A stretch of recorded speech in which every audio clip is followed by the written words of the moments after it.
Hey, Paul here.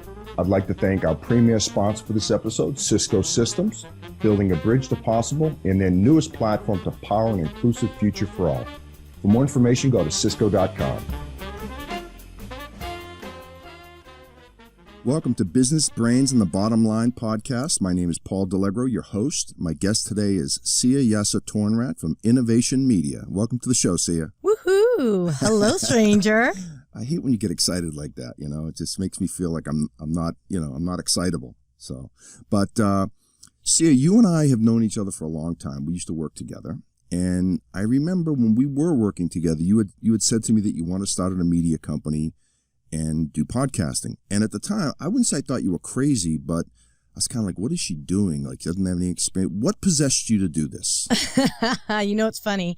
I think, as you know, I think working for a tech company in sales is fun. It's rewarding. But when it's no longer fun, it's really no longer rewarding. Yeah. And I was looking for something more satisfying for me and something that I needed to let a creative outlet. And I felt like as a corporate tech person, your personality, yeah, you can have your personality, but you're still under the umbrella of the business, right? Right. And so I said, you know what? I pieced out. I said, deuces, I'm going to try podcasting. Actually, no, that's not how it happened. What happened was, I wish I could say that. I knew what was going on. Actually, what happened was I was given the opportunity to leave the company or take another job within the company. Yeah. And I said, you know what? I'll just take the package. I'm cool with that. And I traveled for a good year and a half. I didn't take vacations. As you know, in sales, you can't really take vacations. Yeah, there's no such thing as a vacation. Yep. And I saw the world and I realized there was so much to learn and discover. And it's a saying that I have for our business, which is everyone has a story to tell. Do it with a podcast. Yeah. And the more people I met, the more it just resonated with me. I was listening to a ton of podcasts while I was traveling. And I said, we got to do this. And my business partner, Erin Greger, she called me one day. She goes, Syya, I've got an idea. Let's do a podcast. And I said, okay, let's do a podcast. I want it to be tech-based because I want to keep my networks going just in case I have to go back to corporate America. And we launched Innovation Calling, and we did wildly well with it. So you didn't start Innovation Media. You started just doing a podcast first. Yes. Okay. Yep. And so we started the podcast first. And what happened was we were interviewing C-suite people. Well, let's be honest. You can't really invite, CIOs into your house, into a random room necessarily, right? I jokingly say you don't invite, guests into your closet because that's where a lot of podcasters go. Right. So we started looking around for studio places. And we decided, hey, why don't we look at co-working spaces? And we ended up partnering up with City Central. They actually when they found out that we were looking to do a podcast studio for our podcast, we just both mutually looked at each other and said, well, if we're not using the space, why don't we rent it out? Right. And that launched the business. And though we didn't intentionally go into studio business, it just worked really well for us. And we basically, because City Central is amazing, we run all the podcast studios at their locations. So it's a great partnership. Yeah. So you went from starting your own podcast to now a company that develops podcasts. And to be quite honest with you, you're the reason why I'm doing mine. I know. I appreciate evil. it. Yeah. So you had approached me several years ago and, hey, I want you as a guest on my show. And like all of us, we're a little apprehensive to be recorded. Right. And you had asked me to start my own podcast several years ago because, no one was doing it. No other sales guys in technology were doing it. And although I knew that, I was a little bit apprehensive. But when the pandemic hit, we talked and you said, if you're going to do it, now's the time. We're all sitting at home doing nothing. I shouldn't say doing nothing, and so that's how I started. And I got to admit, if it wasn't for you kicking me in the rear end, I wouldn't be here today. So thank you. Oh, well, thank you. Well, thank you for trusting me. Yeah. No, it's so, now that I'm podcasting, I've actually, you start doing some homework on podcasting. It's incredible the shift in media and how people are consuming the information they want to hear. If you look at the stats year over year, the number of podcasts and the number of downloads every year, they're increasing greatly. Absolutely. Yeah. And I think as we go forward, it's only going to get better for us because we talked earlier. I think network television is in trouble. Outside of sporting events, why would you watch anything on network TV when you can just watch it whenever you want, right? Right, streaming, and you see a shift, right? So you're seeing the digitalization of entertainment, right? And it's on demand. People want to see the content of their choice on their time frame. Right. Like no longer are there days where the show's on and everyone's like running from the bathroom to jumping over couches and like flopping down, right? Must see Thursdays is not really relevant anymore. Right? Yeah, I mean it's to the point where if all the shows we record, I don't have to say, well, what night is that on? Is that Thursday? Now it's just like, hey, on the weekends we sit back and we watch a bunch of shows we recorded. Exactly. Not even recorded. You just pick it off like a menu, right? Is exactly right. And I think that's if the pandemic has taught us anything, is it's almost like bringing us back to our roots a little bit better, a little bit more. So though this is getting recorded on video, podcast traditionally is an audio format. Right? Yep. It's an MP3 that's distributed over RSS feed. And so when you talk to a lot of podcasters, we are purists. Some of us are like, here's a definition, right? And that's where, I do clarify with folks that, a traditional podcast audio format, I call it the one-to-many. So I'm throwing back some networking terms here, where you load up that, audio file and it gets distributed out by the hosting platform. Right. Video-based podcast is one-to-one, meaning you're going to load this video like on YouTube, for example. YouTube ain't going to be pushing out to Twitch or, any other, competitor. Sure. And so there are different ways that we consume it. Some people are more visual. Some people are audio or multitaskers where, I will listen to podcasts while I'm working. Right. And now for the ones that are more meatier, then I'll stop and take notes and maybe I want to watch it versus just, maybe vacuuming and doing a podcast. Yeah, and so we're doing both, as you know.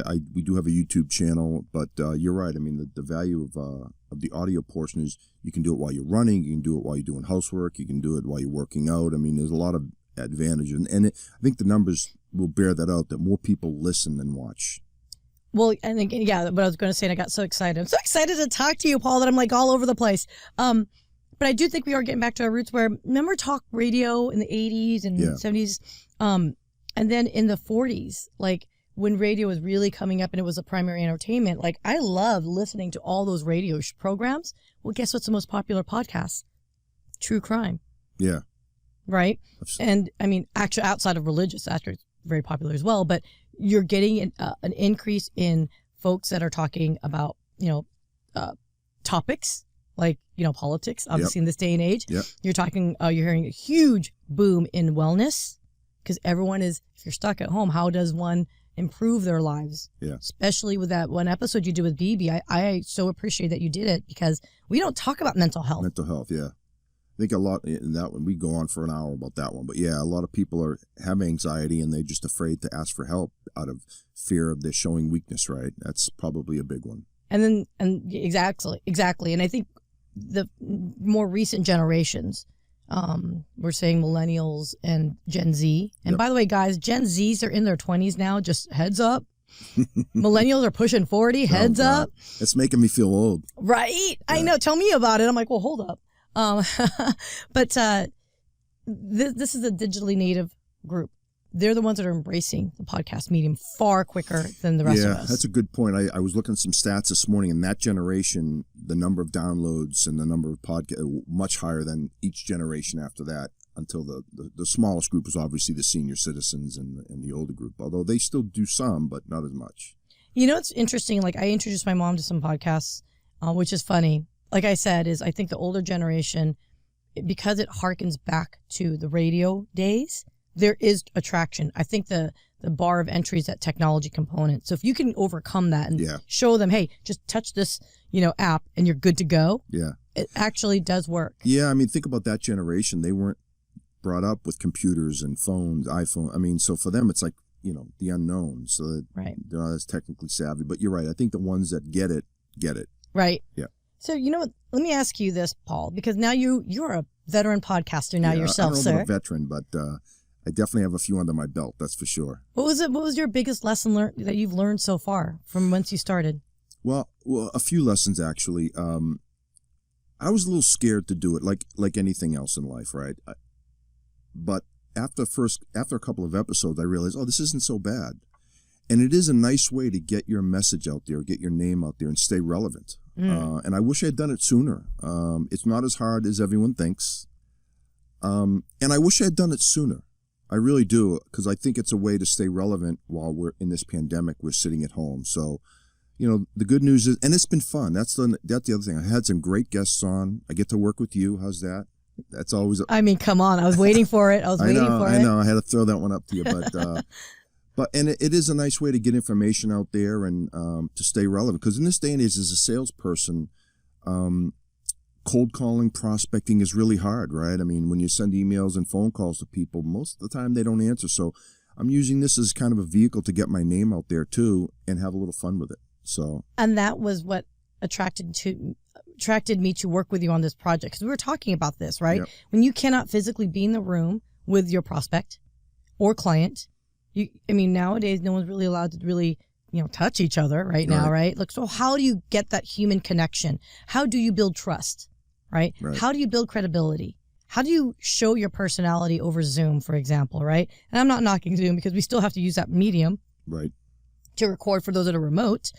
But how do you make that connection with people that may or may not know you? I think that's why I love podcasting so much, because it humanizes you. They know Paul. They don't, they know more about Paul than probably ever did before the pandemic, if you think about it. No, I agree. And it's amazing how many people have reached out to me that I haven't talked to in years. One guy sent me a text of my clip art, my cover art on his screen in his car. Hey, I came across this guy. Who is he? Just having some fun. But it's been good in that regard. And again, I'm hoping that I just get out there, I get my name out there, and people tend to like me and trust me. And I've always said in sales, people are not going to buy from you unless they like you, trust you, and embrace you like that. Right. So hopefully that's the goal. Have some fun. Hopefully build my brand and hopefully, propels my career, I guess. I love it. Yeah. I love it. Yeah. So, hey, I keep saying this, when you get your $100 million contract, remember us little people, Yeah, I've got a few to catch Joe Rogan, but. But let's talk about that, right? Because when I started the business, people were looking at me like, you're insane. You're leading a great corporate job, right? You're paid well, right? Yep. It's not, it is tiresome. It is stressful. It's not rocket science. So our job as salespeople is not. Right. It's no brain surgeon. Let's put it that way. But when I had started Innovation Media Enterprises, that satisfaction of knowing that you're getting a message out, that you're growing brand credibility, etc. And then when you see this $100 million contract with Joe Rogan, boy, let me tell you, what a validation of this industry. Yeah, I agree. Yeah, no question about it. And again, all the numbers will bear that out, that the number of podcasts out there, I forget how many millions. There's a ton of them, and the number of downloads is increasing. So, I don't need, 100 million, but I'll take a few million if someone wants to give it to me. Well, how about you? Beggars can't be choosers either. That's but, right. I'm not going to, say nay. Let me say that. Yeah. Well, I will say this. Another thing I learned, getting back to your original question, was it is not as easy as everyone thinks. In other words, I thought, hey, I'll do a podcast, I'll get on and just yap, right? I'm pretty good at that. But then I realized, wait a sec, I have these guests on that I've got to do my homework. I've got to have a pre-call. We've got to talk about the subject matter, make sure we're on the same page. And then you got to record, you got to edit. So it's like, okay, what I thought was going to be just, hey, I'll just, get on the air and shoot the breeze and be done. It's not quite that simple. So unless you're Howard Stern, where you can pull it off. But here's the funny thing. Howard Stern has like a huge writing crew that does a ton of research. Yes, he's a great interviewer, for example, right? Right. And I do admire his ability to really dig deep and find those weird tidbits of like nuggets that guests are willing to share. Right. Right. But there is effort. There is a process behind podcasting. Now, don't get me wrong. There are some naturals that can just, quite frankly, show up and put some kind of content together. But if you really want to be competitive, Yeah. That's not the norm, I would say, just from my experience. I found that, okay, if I want to have a good podcast, I've got to be prepared. I've got to know my guests, know the subject matter, and that way you can ask good questions, because really that's the ultimate. I try to tee it up for my guests, right, to make them to put them in the best positive light I can. Right. You don't want to make them, because most guests, kind of like when I started, they're concerned about, they've never been on a podcast before. geez, what happens if I say something stupid or and that's something they have to just get over. What are your thoughts on that? Okay, so get over it. But in this day and age right now where you could be, shunned for saying the wrong thing. Sure. Do you ever worry now that you're podcasting that, if I misspeak, there might be ramifications of it? Or do you just simply say, look, if I make a mistake, I'll own up to it, and you just kind of go with it? Like, where's your head on that? Good question. No, I'm concerned. I think you'd be foolish to say you're not concerned, but that's why we record and don't go live. Okay, so you choose not to go live. I've gone live. Yeah. I go live weekly on the Afterglow. I've seen you many times. I just don't. I don't trust myself yet to not say something stupid, to be quite honest with you. I figure if we record, and I tell all my guests, don't worry, we're recording it, and if you say something that you don't think is appropriate or you don't like we can edit it out. I mean, it's not the end, because a lot of people are concerned, I have to admit. And I've had some people decline being on the show because of that reason. I just don't feel comfortable putting myself out there, so I don't know, it'll be a while before I go live, I think. What's your favorite podcast? I'm curious. I know I mentioned Joe Rogan, but do you have one that you really enjoy and just I really don't. I'm kind of sampling a lot right now because I'm in the business right now, but I tend to like personal interest stories. I don't know why. We're in technology, right? So, and that was one of the things I said about getting into this podcast. I didn't want to do technology 100% of the time and just have a manufacturer come on and talk about the latest whiz-bang feature of their... No one wants to hear that. 10 gigabits of storage. Yeah. Who cares? Who cares? Yeah, no one wants to hear that. So kind of like last week's episode with BB, it was that's been a popular one because everyone has interest in anxiety, right? So I don't really have a favorite one right now. I mean, I'm not really into the politics ones, to be quite honest with you. Those... Stress you out? Yeah. I'm trying to do stuff that's fun, that people are interested in. I'm trying to stay away from all the really hot topics, to be quite honest with you. I want to have a relaxed podcast, not someone that, you get 50% of the people hate you and 50% of the people love you. So you don't want to cause anxiety is what you're saying? Yeah, exactly. You actually want to be somewhat pleasant? How about you? What do you listen to? You know what's funny? I listen to all sorts as well. I do find myself listening to old-time radio. Really? Because I love the nuances of the way they did their craft of storytelling. I think it's, each generation has a different voice, if you will. Yeah. And I always found theirs so bombastic and simplistic in some ways of certain personalities and are you really, you're really going to play that character like that? But, I just think it's fun. Yeah. I do like listening to, and they have it in podcast format, but it was originally an NPR show. It's called Wait, Wait, Don't Tell Me. It's a show, but it's a trivia quiz show, and it just cracks me up. They're just so silly. So I do like things where I don't have to think too much. Yeah. So now if I want to do a thinking podcast, obviously, I actually do enjoy listening to tech-based podcasts to learn more. I'm actually, I have launched, I'm launching a cybersecurity podcasts. Can't say it yet, but let's just say it's going to be fun talking to CISOs. I know. Yeah, I've had a couple of CISOs on. I had Mark Haupt from DataBank on. He was a great guest. Great guest. So, another thing I've learned, the podcast community is a great community. I've connected with so many podcasters, and I've got on calls with them. Everyone is so helpful. Because the term you've used is every lock has a key. Yes. Right. Oh, you're listening to me. Yeah. So, and I think of that they're not competition to me because I'm going to have a different audience than them. Right. I mean, there's ones out there in relationships, like you said, religion, relationships, wellness. I mean, you pick a subject. There's a podcast for it. Mm-hmm. I may not have interest in a lot of those, but someone will.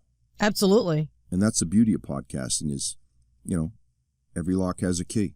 I'm telling you, it's actually some of the ones that we're producing are more niche. Like I said, I'm launching a CISO for the purpose of talking to that audience, right? I know I won't get Joe Rogan numbers based on a CISO unless, we get more hacks like SolarWinds, then maybe we will. But first and foremost, if you do podcasting, I always recommend know why you're doing this. Right. Have your mission in life, if you will, and write it down because there is a thing called pod fade where you run out of time. Life happens, priorities go away, and then you stop recording. for whatever reason. And it right? happens. You see it all the time. Right. So, and if you lose that passion, I get it. Then maybe move on or maybe take a break. The business-based productions that we do, I often tell clients, don't expect to be weekly, bi-weekly. If you want to do it less than a month, monthly, then my suggestion is to record like a bunch and call it season 1, and then give yourself a break, and then record again for season 2, and market it and define it that way. That way you're communicating to your audience that, hey, I want to put content out there for this duration, and I'll come back for season whatever. And that really helps build a community. What you don't want to happen is to start a podcast and then disappear and be like, oh, I'm out. And then now you're leaving your listeners hanging. And then you start losing them because they'll start unsubscribing or you're unreliable. So people are looking for that constant stream of things to listen to. Yeah, no, we had talked about that when we first started. It was you got to be consistent. Like we come out every 2 weeks. Right. And so that was the decision we made. We may change it weekly as time goes on, but you're right. You can't put out a podcast and then a month from now put another one because no one will even know you. You want to build your subscriptions, right, and get that audience so that every 2 weeks they know you're coming out. Right. So, people like to expect things, right? They like, what's that term called?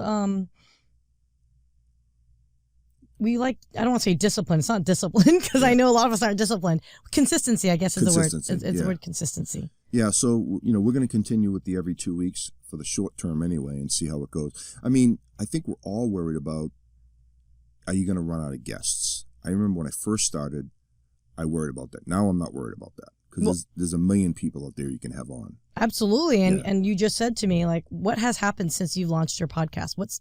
Who's been sliding into your DMs? People wanting to get on your podcast. Right, yeah. I've had people reach out. I've had some people say, hey, what does it cost to get on your show? And I'm like, wait a sec, you're willing to pay? I haven't charged anyone yet, but, although we do have some sponsors, which has been great to, defer some of the costs of production and all that. Want to give them a shout out? Yeah, no, Cisco Systems, been our premier sponsor, been great to work with, and they're looking to build on this too. It's not like they're saying, hey, we just throw you some money and we're done. They're like looking to partner with us. So I'm excited about that. And we've got Veem stepped up and sponsored a couple of episodes. So I don't know where that will go, but hopefully that will build on that. And maybe they'll offer me $100 million to, You never know. Yeah. Hey, never say never. That's so right. Let me ask you a question because we get this all the time. How did you monetize your podcast, Paul? Yeah, no, I get that all the time. We just being in the technology industry as companies started to find out about what we were doing and realized no one else was doing this, and these companies have all these marketing dollars to spend, and they're tired of doing the same old things: lunch and learns, email campaign, lead gen, webinars, lead gen. And so when they found out, I mean, this was an easy sale. They're like, where do we sign up? So what I often tell people is you just ask. Yeah. I mean, and yes, we were fortunate because tech industry, we know what marketing development funds are. I don't know what other industries call it, but there are monies set aside, budgets from marketing departments to do some kind of marketing activity. Right. And so if you can tap into those businesses, they will pay and they will compensate you. They will sponsor you, and it's up to you. And this is what I love about podcasting. Like, yes, there are ad sales. Traditional, they'll do it per, 1,000 downloads and all that. But there's also the ability of, if you have a relationship like you had with Cisco and you said, hey, you want to sponsor me? And you got it done. Yeah, it was that simple, really. It wasn't anything that I, had to do this grand presentation. I just had to show them what I was doing, show them a couple of episodes, and they're like, great, we love it. Because think about it, in this pandemic, all the external events are done. So all these budgeting dollars that they had to do lunch and learns and Top Golfs and movie theaters, they can't spend that. So now I have all these marketing dollars that they're looking to spend, and doing something a little bit different, they were interested in. So I was pleasantly surprised by that. That was a surprise. And as a result of the success of this podcast, you can't go into detail. I understand that, but what else is going on? They're throwing more money at you, aren't they? Yeah, no, yeah, and I've got other companies lining up to. And, I got to admit, I'm a little bit embarrassed by it. I'm like, yeah, who'd want to listen to me? But I guess there's some people out there that would, right? Oh, my gosh. Okay. Yes. Especially some of your guests that you have on. I mean, without like stealing too much of it and what's been released and whatnot. But wow, it's just so fascinating, right? And what was the most interesting fact you learned from one of your guests? That's a good question. Let me think about that. I'm trying to think of all my guests. I know there's so many, right? Yeah. I would say BB, the last one, the anxiety coach. Really how, and one thing she said was she has way more men clients than women, which that surprised me. Because I would think that, men, we're rough and tough, but she said, no, men are coming around to the fact that, hey, I'm not ashamed to ask for help anymore. So that was an interesting thing to learn. But I think that she may have been my most interesting guest. Not that there's not some good stories. I got David Bailey on. He was paralyzed from the neck down. Now he's walking again. Great story. And he's walking now again. He is. Okay. Yep. Oh, that's great to hear. Tell him I said hi. I was shocked when I heard that story. Yeah. Like, and if people haven't heard it, please go check out David Bailey episode. I can't begin to imagine you just wake up one day and can't move your body. Yeah. He was in a coma for 2 weeks. That's insane. Yeah, I know. He's coming back. I talked to him the other day. He can walk, but doesn't have all the feeling in his feet. So he's starting to get some pain in his toes, which is a good sign. That means the nerves are starting to reconnect and all that. That's nice. That's. Yeah. So I'm looking, now that I've done this for a while, I'm starting to really think about, what type of guests I want to have on there. And that was by design when we started this. I wanted to keep an open format, and I didn't know if it was good or bad to cover anything. Like I had my cousins on. We talked about cousins in COVID. That was a fun one. And, had BB on. We had David Bailey. We had a couple, some technologists on, talking about security. And so I don't know. We'll see. We'll see where it takes us. I do want to, I'm in technology, right? So technology is here. So I do want to have a certain level of technology on the show. Mm-hmm. But I do want to be able to do other things, have fun. Like I said, I think next week's guest, or I don't know when this one's going to be posted, but it'll probably be out by now, is a guy by the name of Bobby Martini. He was, his father was part of the Winter Hill gang in Boston, and he grew up in that gang. And my connection to him is we both grew up in Somerville, Massachusetts, so I knew all those guys. So just a crazy life in the mob, and that was, that's going to be a good one, I think. Oh, yeah. Everyone loves gangster stories, right? I mean, he's unapologetically a gangster, like not well, you know what I mean, but nice. Like, well, I guess everyone has a heart, I guess, but you wouldn't think so. I don't know. Yeah, he's a good guy. Yeah, and but what a life. I mean, just a lot of stories. So that's gonna be a good one. So I want to do stuff like that. Hopefully, the guests will. I mean, my listeners will enjoy it. That's really the name of the game. But we had to do a little editing on that one. Bobby tends to be a little bit graphic in some of his descriptions, so. I guess if it was the Pauly D show, I'd let some of that go, but where I have sponsors and, my company's involved in this too, Prescriptive Data Solutions, so they're supporting this and we're doing it to get in conjunction. So I got to be careful, right? Like you said, you don't want to say something or offend someone. So in this politically correct, world we live in. But it's so fun. I mean, I get it. And I'm right there with you because we're all human, right? And I think that's the thing about podcasting, that human connection and that interaction that we're not getting otherwise. And that's the other thing I've cautioned clients on as well is, and I think you did this in the beginning too, and I was like, hey, let the Paul come out. You were so worried of like, oh, am I going to upset my sponsors, right? And it gets to the point where no, they know what they're getting with you, right? And it's an understanding of you still got to be you. Yeah, no, that's a good point. My buddy TJ Crane actually has been watching and listening, and he said to me, look, I know you. He said, I haven't seen Paul come out yet. Right. And I guess that's natural because, we're standing here, podcasting, and I've got a camera on me, and I've never done this before, and I'm so worried about what I'm going to say, how I'm going to look, but I think in time my real personality will come out. Well, I'm hoping. I mean, I hope little by little. Yeah, I mean, we'll see how it goes. But I've got some good feedback from a lot of people. That's another thing I was worried about when you're podcasting. All of a sudden, you're putting yourself out there for public consumption. Oh, it hurts. It hurts to get those critical. But do you think it helped you, or does it make you more self-conscious, or both, or neither? No, it's helped. I think most of the people that have come to me with some constructive criticism frame it in a way that is positive, right? Not, negative, like, oh, you were terrible, or, most people say, hey, man, have you thought about doing this, doing that, whatever it might be. Oh, that's nice. That's great. You have a really good supportive friend. Like one thing I was really impressed with you is you posted on LinkedIn, and you're not a social media guy, but No. now you are suddenly getting all there, of a sudden, huh? yeah. I mean, I've got all these social media tips from you now. I've got a tag. I've got a tag. I've got a comment. Yeah. I mean, yeah. That's how you build your following now. So It is true, but I have to say I was very impressed with you from the get-go. You have a lot of great network of people who support you. And I think with podcasting, we have to be careful. Social media, podcast is driven by the likes, right? The downloads and interaction and Right. whatnot. And it's dangerous to get too dependent on those numbers. But I find it very interesting with you. Other people will struggle to get 5 views of their podcast. You, from the get-go, you're a good person. I'm really impressed. You did a great job curating your career because you've got people commenting, you've got people liking, you've got people sharing. What was your secret to get that? Because I think I struggle at times with my podcast too. Yeah, I don't know, because I was worried about that too, right? I think I've done a decent job of being a good person and being well liked, not by everybody, trust me, but I think I have a lot of friends out there. But everyone's worried. I was worried about. I remember when I first hit that first publish button, I was like, "There's going to be a 0 downloads next to it." But that has not been the case. I mean, by the statistics, I think we're in the top 15 percentile of all downloads, so it's pretty good. I mean, now granted, that can be deceiving because there's like Joe Rogan and the top guys Right. that are getting millions of downloads, and then there's everyone else. And so we're doing pretty well. Again, by the statistics, we're in the top 15% of podcasts right now. So It's great.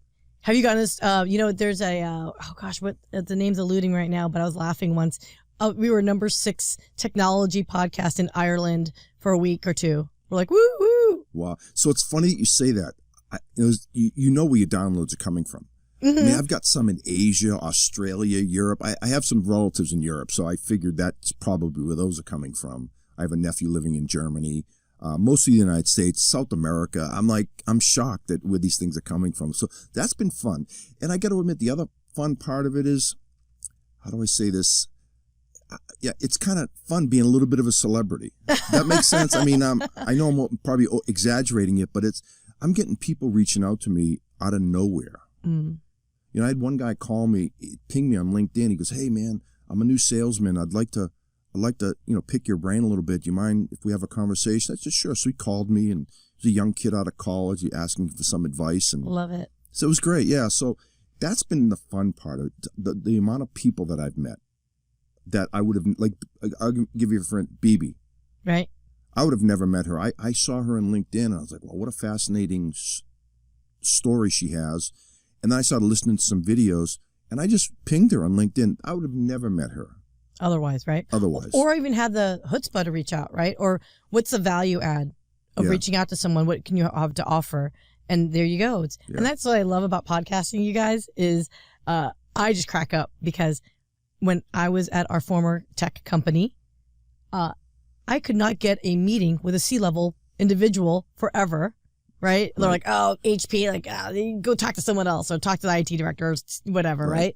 Go talk to the VP.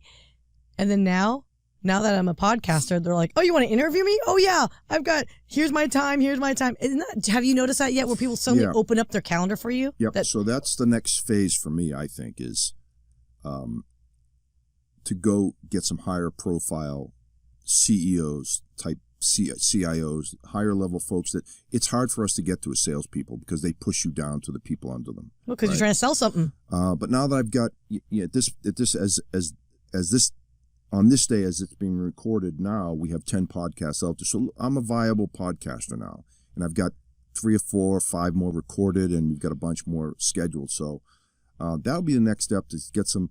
I'd like to get guys like Jerry Jones from Dallas Cowboys. If you're hearing this, would love to have you on as a guest. Right. Yeah. Well, you had the chutzpah. Wait, tell me that Jerry Jones story, because I just love hearing it. Yeah. So when I first moved to Dallas 23 years ago, I'm at the old Sonny Bryan's barbecue joint downtown. Good place. And I'm with some of the guys that I was working with, like 3 other guys, and it's a hot summer day, and I'm waiting in line, and I turn around, and who's standing right behind me? Jerry Jones. And I just moved from Boston. So I introduced myself and, hey, Mr. Jones, how are you? Paul Delegro just moved from. So we had some good-natured ribbing going back and forth about he wanted me to become a Cowboys fan. I said, absolutely not. I'm a Patriots fan and all that. So one thing led to another. We get up to the front and I say, hey, Mr. Jones, I said, I'll tell you what, I want to buy your lunch today so I can tell all my boys from Boston that I bought Jerry Jones lunch. He said, it's quite all right, son. He said, you can join me for lunch if you want. So we got a big round table. He was with 2 or 3 other guys. I had 4 other guys. He could not have been more gracious. Oh. He took off his championship ring. He let us try it on. And then every person that came up and asked for an autograph, now eating ribs and things like that, he would wipe off his hands, sign autographs. Oh, wow. Back in those days, we didn't have cameras on our phones, but a few people had cameras. He got up and posed with pictures. He could not have been more gracious. And here we are, just a couple of working guys, right, at a restaurant. And he took, he was nice enough to let us sit with him. So I always wanted to thank him for that all these years later. But I've never had the chance to run into him and say thank you. But that was a great story, and I'll always remember that one. Yeah. And for a rival, owner of a football team, right? Yeah, I'm still not a Cowboys fan yet, by the way, only 23 years later. But although I do pull for them. I live here. Patriots obviously still my number 1 team. But okay. we Bostonians are pretty provincial. We don't lose our allegiances easily. No, not at all. So I got to ask you this question since you are Patriots. What do you think of Tom Brady's performance this year? I'm just curious. He started a little shaky, I thought, but he's put up big numbers. I think 40 touchdown passes. They just beat the Redskins or the Washington football team the other night. Yeah. And they're playing New Orleans next week, and so by the time this is going to be published, that game's going to be long gone. Long gone. I think he's had the best year he's had in about 6 or 7 years. So he's 43 years old, too. It's amazing. That's what's crazy to me. I was like, I'm not a football person either. So as a Patriots fan, and obviously Tom Brady's synonymous with Patriots for so long, do you root for the Buccaneers at that point? Or do you just root for Tom's success, but okay, you're on the wrong team? Like, how do you guys rectify that, you sports people? I'm rooting for him and his team. I'd love to see the Buccaneers win it all. Really? Yeah. After 20 years, what he gave us, how could you hate the guy? He gave us 6 Super Bowls championships, 9 AFC championships, 9 Super Bowls. A slew of win, big game. I could, we're playing with the house's money now. I could never dislike that man. So now that, obviously my first team is the Patriots, but I'm pulling for the Bucs. Yeah, I'd love to see them. I'd love to see him win another championship. That'd be number 7 for him. I know. Gosh, that man has everything. He's like super perfect. But do you know what he doesn't have? I don't think. A podcast. Just saying. Yeah, well, I think he's no Paul. I'm just saying. Yeah, that's true. But I think he could. He has so much going on. He got the TB12 business. I'm not sure he has much time to do his own podcast. But he is getting more active on social media. He's always posting on Instagram and. Oh, is he? Yeah. Oh, yeah. He's posting videos. So he's doing a little bit of. As he's getting older, I think more and more on social media. But. Oh, that's fascinating. Yeah. Good to know. So we've covered a wide range of topics here today. I totally put you off on a different angle. So Sorry. On a final note, I want to thank you for kicking me in the rear end to get this going, because I've told several people, and I've said that without you, I would not be sitting here right now, and I wouldn't be doing a podcast. And I give you kind of knew too, like you knew I was hesitant. And I remember one day, I remember distinctly before we were going to film the first podcast or record, you called me up and said, Paul, you got this. You knew that I was kind of just, oh man, what are we doing? But I'm glad you pushed me, because I think it's one of the best decisions I've made in my life. This has been fun, and I'm looking to see where this takes me, to be quite honest with you. I don't know. We'll keep pushing, and it's already a success. So now it's just making it a bigger success, I guess. Oh, well, thank you very much. And thank you for trusting in me. I know this is not a comfortable thing to do. Right. And I'm glad that you were able to give it a chance. And I couldn't ask for a better, friend, colleague, and person to do it with. And, I'm not going to lie.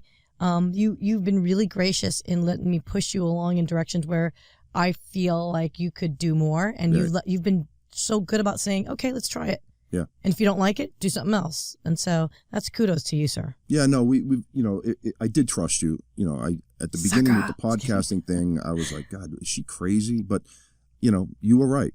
And I appreciate your support, and you've been great to me, and, looking forward to a long relationship here, and it should be fun. Thanks. So, yeah, I love it.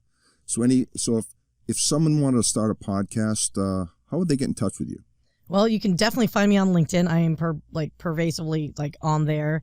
You can go to innovationmediaenterprises.com. I know, guys, I'm sorry it's long. Or you can just email me at syya@innovationcalling.com. Or you can find me on LinkedIn. Slide into my DMs. I'm always happy to answer questions. Cool. Yeah, because I know your company's doing pretty well right now. So congratulations on that. Thank you. 3 studios. Wow. Love 3 it. studios, yeah. So, well, and by the way, this is my first time in a studio doing a podcast. We've been doing them by Zoom, so I'm pretty excited I feel like a podcaster with a mic in front of me now. I feel like I'm a professional. Official. Yeah, exactly. So, I totally have to give a shout out to a lot of our hosts.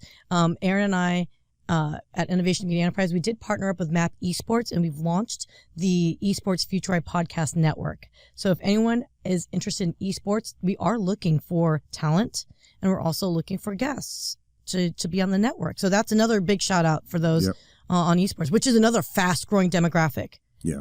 No, outside of games. Exciting. So, well, I guess that's a wrap, Syya, for Business Brains and the Bottom Line. Thanks again for being on the show, and until next time. Thanks for having me. Oh, you're welcome.